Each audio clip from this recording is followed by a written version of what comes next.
వార్తాలోకంకి స్వాగతం. ఈనాటి ముఖ్య అంశాలు: ఢిల్లీలో లాక్డౌన్, దేశంలో కార్చిచ్చుల కరోనా, 1 నుంచి 9 తరగతులకు స్కూళ్లు బంద్, నేటి నుంచి అమలు. 18 ఏళ్లు పైబడిన అందరికీ టీకా, మే 1 నుంచి అమలు. పిల్లలు ఇబ్బంది పడకూడదు, తల్లిదండ్రులు అప్పుల పాలు కాకూడదు, అందుకే పూర్తి ఫీజు రీఎంబర్స్మెంట్, పక్కాగా జగనన్న విద్యా దీవెన. 2 మాస్కులతో రెండింతల రక్షణ, యూనివర్సిటీ ఆఫ్ నార్త్ కరోలినా పరిశోధనలో వెల్లడి.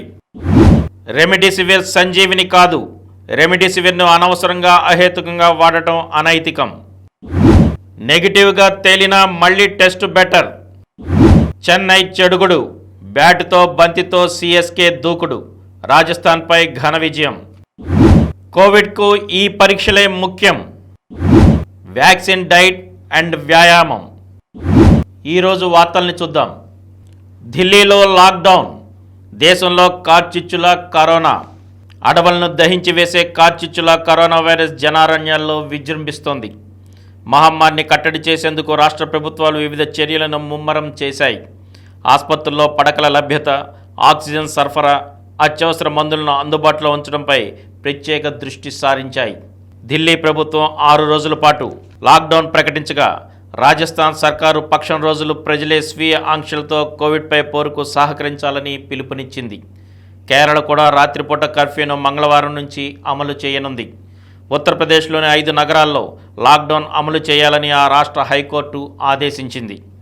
మరోవైపున దేశంలో మొత్తం కరోనా కేసులు 1.5 దాటాయి. కేంద్ర ఆరోగ్య శాఖ వెల్లడించిన ప్రకారం సోమవారం ఉదయం 8 గంటలతో ముగిసిన గత 24 గంటల్లో కొత్తగా 2,73,810 మందికి వైరస్ సోకింది. 1,619 మంది మృత్యువాత పడ్డారు. 1 నుంచి 9 తరగతులకు స్కూళ్లు బంద్, నేటి నుంచి అమలు. కోవిడ్ మహమ్మారి వేగంగా వ్యాపిస్తున్న నేపథ్యంలో రాష్ట్ర వ్యాప్తంగా మంగళవారం నుంచి 1వ తరగతి నుంచి 9వ తరగతి వరకు స్కూళ్లు, హాస్టళ్లు, కోచింగ్ సెంటర్లను మూసివేయాల్సిందిగా ముఖ్యమంత్రి వైఎస్ జగన్మోహన్ రెడ్డి ఆదేశించారు. 10వ తరగతి, ఇంటర్మీడియట్ పరీక్షలు మాత్రం కోవిడ్ నిబంధనలు పాటిస్తూ యథావిధిగా నిర్వహించాలని స్పష్టం చేశారు. జూనియర్ కాలేజీల హాస్టళ్లు కూడా వార్షిక పరీక్షల వరకే తెరిచి ఉంచాలన్నారు. ప్రతి ఒక్కరూ మాస్కు తప్పనిసరిగా ధరించాలని, మాస్కు ధరించుకుంటే 100 రూపాయల ఫైన్ విధించాలని ఆదేశించారు. సినిమా హాళ్లు, ఫంక్షన్ హాళ్లు, కన్వెన్షన్ సెంటర్లు, హోటళ్లలో భౌతిక దూరం పాటించడాన్ని తప్పనిసరి చేయాలని సూచించారు. 18 ఏళ్లు పైబడిన వారందరికీ టీకా, మే 1 నుంచి అమలు. 45 ఏళ్లు పైబడిన వారికి మాత్రమే ఉచితం, మిగతా వారికి ప్రైవేటులో టీకాలు. కేంద్రానికి 50% వ్యాక్సిన్లు, రాష్ట్ర ప్రభుత్వాలు, ప్రైవేటు సంస్థలకు మిగిలిన 50%. బహిరంగ మార్కెట్లో అమ్మే వ్యాక్సిన్ల ధరలను కంపెనీలు మే 1కి ముందే ప్రకటించాలి. ఛార్జీలను ప్రైవేటు ఆసుపత్రులు పారదర్శకంగా ప్రకటించాలి. 3వ విడత వ్యాక్సినేషన్ విధానం ప్రకటించిన కేంద్రం. టీకా తీసుకునేలా ప్రోత్సహించండి, ప్రధాని మోదీ. సెకండ్ వేవ్లో ద్వితీయ, తృతీయ శ్రేణి నగరాల్లోనూ కరోనా వేగంగా వ్యాప్తి చెందుతోంది. మహమ్మారికి వ్యతిరేకంగా మనం సాగిస్తున్న యుద్ధంలో వ్యాక్సినే అతిపెద్ద ఆయుధం. టీకా తీసుకునేలా ప్రజలను వైద్యులు ప్రోత్సహించాలి.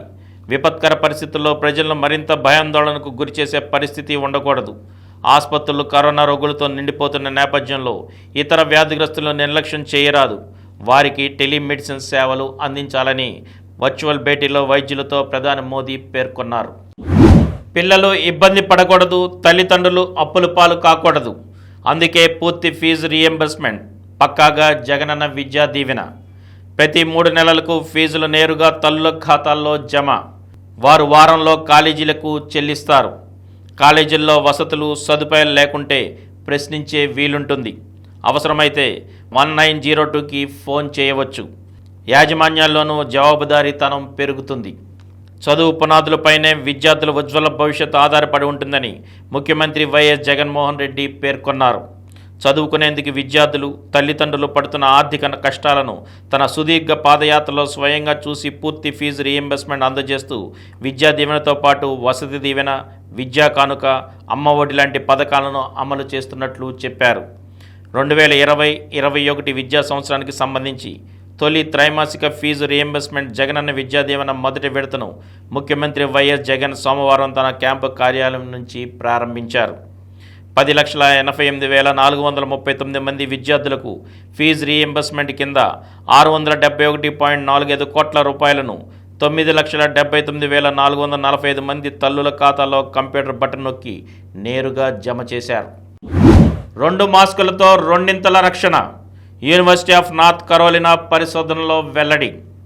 2 టైట్ ఫిట్ మాస్కులు SARS-CoV-2 సైజ్ వైరస్ను సమర్థంగా ఫిల్టర్ చేస్తాయని, నోరు ముక్కులోకి వెళ్లకుండా అడ్డుకుంటాయని ఈ పరిశోధన చెబుతోంది. మాస్క్ ముఖానికి సరిగ్గా అమరకపోతే రక్షణ పెద్దగా ఉండదని తెలిపారు. బట్ట పొరలను ఖాళీ లేకుండా బిగువుగా కలిపి కుట్టిన మాస్కు ఉత్తమమైనదని చెప్పారు. సాధారణ క్లాత్ మాస్కు 40% రక్షణ కల్పిస్తుందని అధ్యయనకర్తలు వెల్లడించారు. సర్జికల్ మాస్క్ అయితే 40 నుండి 60% రక్షణ ఇస్తుందన్నారు. సర్జికల్ మాస్కుపై క్లాత్ మాస్క్ ధరిస్తే కరోనా నుంచి రక్షణ మరో 20% పెరుగుతుందన్నారు. రెమిడిసివిర్ సంజీవిని కాదు. రెమిడిసివిర్ ఇంజెక్షన్ ప్రాణాలు నిలబెట్టే సంజీవిని కాదని కేంద్ర ఆరోగ్య శాఖ తెలిపింది. కోవిడ్ పేషెంట్లకు అనవసరంగా అహేతుకంగా రెమిడిసివిర్ను వాడటం అనైతికమని స్పష్టం చేసింది. దేశంలో కరోనా కేసులు అనూహ్యంగా పెరిగిపోతున్న నేపథ్యంలో రెమిడిసివిర్కు తీవ్ర డిమాండ్ ఏర్పడిన విషయం తెలిసిందే.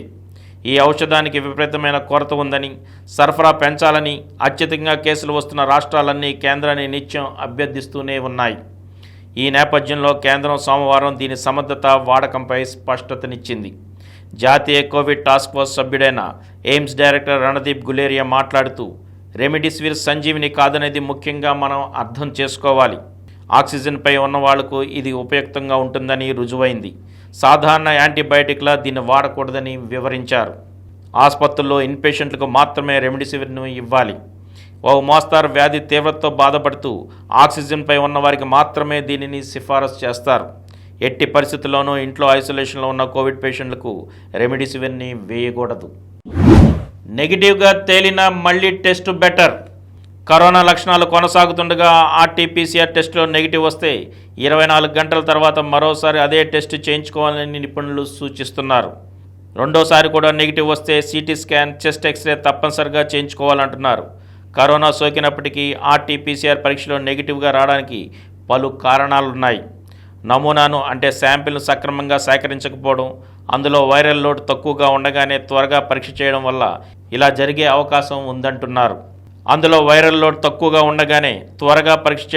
ఇలా జరిగే అవకాశం ఉందంటున్నారు. ICMR ప్రతినిధి డాక్టర్ సమీరన్ పాండా. చెన్నై చెడుగుడు. బ్యాటుతో బంతితో CSK దూకుడు. రాజస్థాన్పై ఘన విజయం. గత సీజన్ పేలవ ప్రదర్శనను కొనసాగిస్తూ ఓటమితో IPL 14ను ఆరంభించిన చెన్నై ఆ వైఫల్యం నుంచి త్వరగానే బయటపడింది. గత మ్యాచ్లో పంజాబ్కు పెద్ద షాక్ ఇస్తూ సీజన్లో తొలి విజయాన్ని నమోదు చేసిన ఆ జట్టు సోమవారం రాజస్థాన్ రాయల్స్పై 45 పరుగుల తేడాతో ఘన విజయం సాధించింది. మొదట చెన్నై 9 వికెట్లకు 188 పరుగులు చేసింది. డూప్లెసెస్ 33తో టాప్ స్కోరర్. రాజస్థాన్ బౌలర్లలో సకారియా, మోరిస్ రాణించారు. అనంతరం మోయిన్ అలీ, శామ్ కరన్, జడేజాల ధాటికి రాయల్స్ 20 ఓవర్లో 9 వికెట్లకు 143 పరుగులే చేసింది. ఆ జట్టులో బట్లర్ 49 మినహా ఎవరూ చెప్పుకోదగ్గ స్కోర్లు చేయలేదు. కోవిడ్కు ఈ పరీక్షలే ముఖ్యం.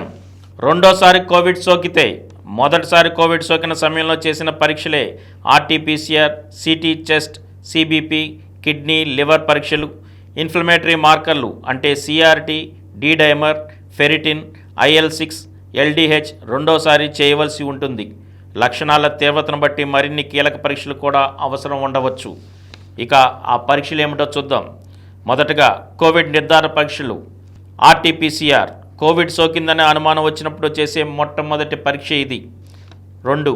CT స్కాన్ లక్షణాలు తీవ్రంగా ఉంటే ఊపిరితిత్తులను వైరస్ ఎంతగా దెబ్బతీసిందో తెలుసుకోవడం కోసం ఈ పరీక్ష అవసరం. ఇక 3.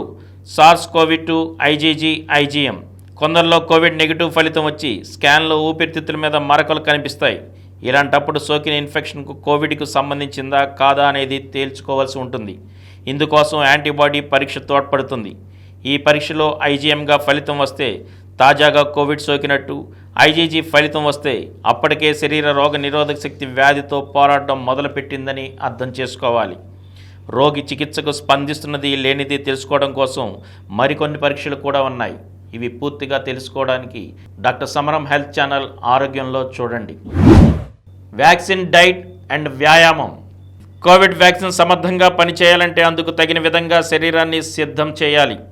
అందుకోసం వ్యాక్సిన్కు ముందు తర్వాత కొన్ని ఆహార నియమాలు పాటించాలి. వ్యాక్సిన్ తీసుకోబోయే ముందు నుంచి నీళ్లు ఎక్కువగా త్రాగుతూ ఉండాలి.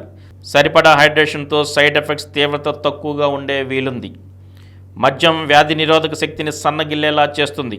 కాబట్టి వ్యాక్సిన్కు కొన్ని రోజుల ముందు తర్వాత మద్యానికి దూరంగా ఉండాలి. Saturated fats and junk food తక్కువగా, పీచు ఎక్కువగా ఉండే పోషకాహారం తీసుకోవాలి. ఆహారంలో పీచు శరీరాన్ని రిలాక్స్డ్గా ఉంచడంతో పాటు వ్యాధి నిరోధక శక్తిని బలపరుస్తుంది. ఒత్తిడి, నిద్రలేమికి కారణమయ్యే తీపి పదార్థాలకు దూరంగా ఉండాలి. తేలికగా జీర్ణమయ్యే ఇంట్లో తయారైన ఆహారం తీసుకోవడం మేలు.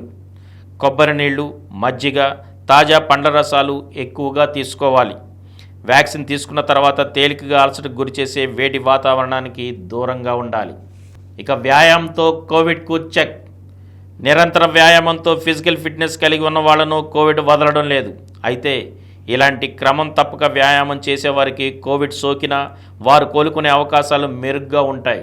ఎందుకంటే క్రమం తప్పక వ్యాయామం చేసేవారు లేదా రోజుకి 30 నిమిషాలకు తగ్గకుండా బ్రిస్క్ వాక్ చేసేవారు ఆ అలవాటు లేని వారి కంటే త్వరగా కోవిడ్ నుంచి కోలుకుంటారు.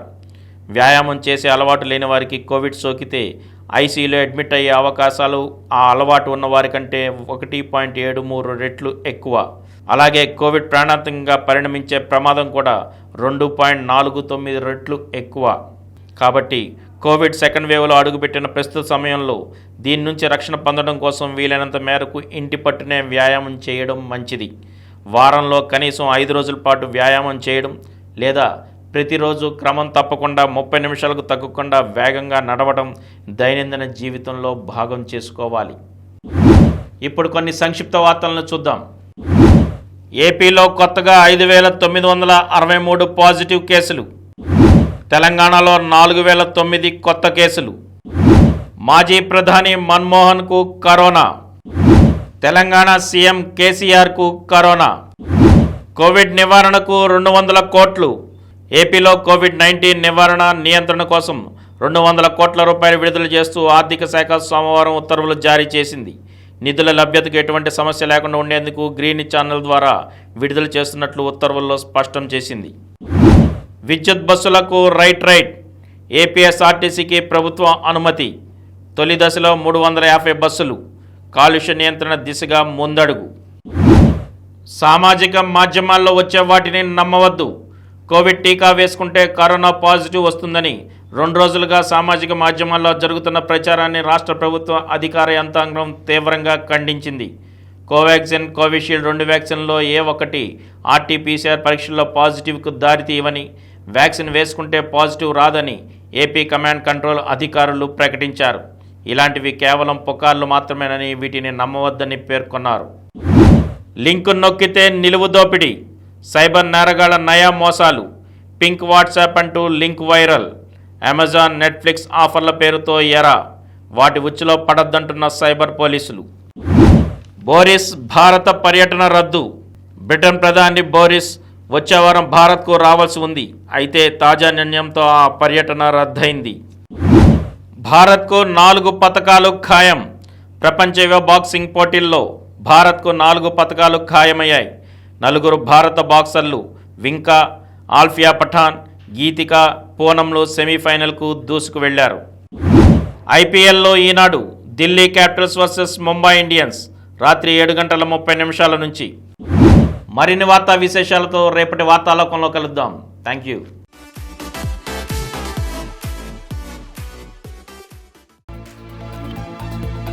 ప్రతిరోజు వార్తా విశేషాల కోసం డాక్టర్ సమరం న్యూస్ ఛానల్ వార్తాలోకంకు సబ్స్క్రైబ్ చేయండి. Please download Samaram multi-channel app and watch your favorite channels from your mobile. App available on Google Play Store and subscribe to the channels.